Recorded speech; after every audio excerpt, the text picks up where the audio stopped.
Normal. Adjective. In the Merriam-Webster dictionary, it is defined as according with, constituting, or not deviating from a norm, rule, or principle, or conforming to a type, standard, or regular pattern. Ranging from thoughts to points of view to an entire way of life, normal can mean different things to different people. Someone's view on normal can also be affected by the time period and place where they grew up. What does normal mean to you? What is normal in your life? What is not normal? How is this different from what other people consider as normal? Is there one true normal? Is normal normal? I guess normal is what everybody agrees to do, agrees to say, agrees to think. Typical behavior from everybody, the way the system runs on a day-to-day basis. Normal is only what that society does. So what that society does mostly is normal. But that's why there's normal. Mm-hmm. If there weren't different norms, then you wouldn't have different societies. Because there are different societies, there are different norms. ADHD stands for Attention Deficit Hyperactivity Disorder. So a lot of the symptoms are things like I have a hard time focusing on things, like work, or sometimes just things in general. I can't focus well necessarily. I can't necessarily sit still. I fidget a lot. I'm almost always doing something with my fingers, like clicking pens or snapping my fingers. I think mentally I process things a little bit slower, so I need extra time for things like mathematical calculations, probably having to manage my day around taking the medication every day. That really dictates when I have to, get up and eat in order to get to bed at night, and getting to bed at night. That's personally what I think is the biggest challenge of having ADHD at this point. Because I think, other than that, I think I've kind of learned to live with it pretty well. I don't really think of, I don't think it's of myself different negatively. I just, at this point, I do think of myself different because of it, but just in the fact that that's just part of, it defines who I am. It's just part of who I am at this point. It's not different, like I think I'm weird or anything. It's just part of who I am. Anime and manga is like a Japanese cartoon in a way, and manga is pretty much a Japanese comic book. They do have their little charm to them. I always like learning different stuff through games or anything, and some games were based off an anime or manga.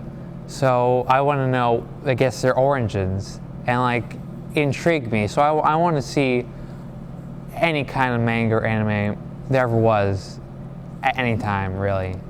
I mean, anime and manga does have its parts when there are, disturbing moments or stuff for the guys, people who really like that kind of stuff. Mm-hmm. But honestly, there are those gems in the anime or manga that really does not show that.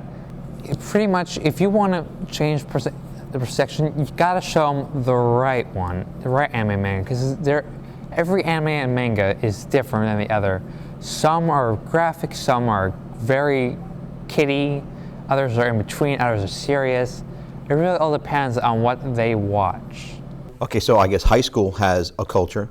People dress casually. Hair fashions can be personalized. The corporate culture, I don't think you could get away with wearing what people wear in a high school culture. Mm-hmm. I think military culture has to be specifically different.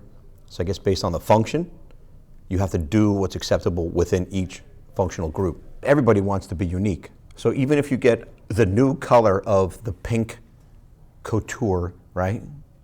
You have the newest of what everyone has. So you're still like the leading edge, so you still stand out. Everybody stands out, everybody's different.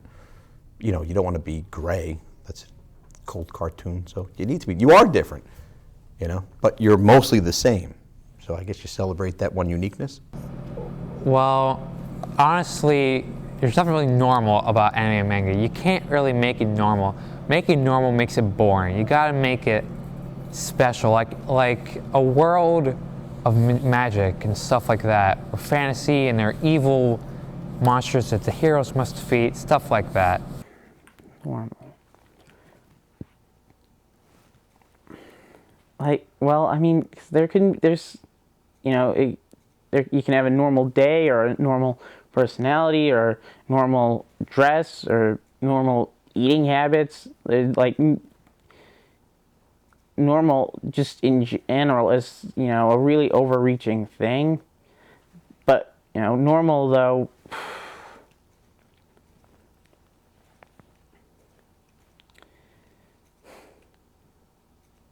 I don't know. To be honest, I don't really know if there is normal because you know, everyone is so different, which is a good thing. You know that, you know, I mean, because people are so different, I don't know if there really is a normal, because for something to be considered normal, it would have to be pretty much generally accepted that, you know, that's the way things were. But because people are so diverse, you know, you really can't necessarily say something's normal. It sounds kind of cheesy, but, you know, it's our, you know, differences are not normal things that, you know, make us who we are. I guess comfort. You know, whatever you're comfortable with. You know, you can dye your hair. You're going to get pushback from people, but how much pushback? You know, as far as you're comfortable, are you going to pierce your nose all the way through with a bar like this? There's some discomfort there. How much your parents push back, how much the school pushes back. So how far does that, you know, nail need to stick out before it really gets hammered down? So I think people set their own comfort level with how much discomfort they can have in a society.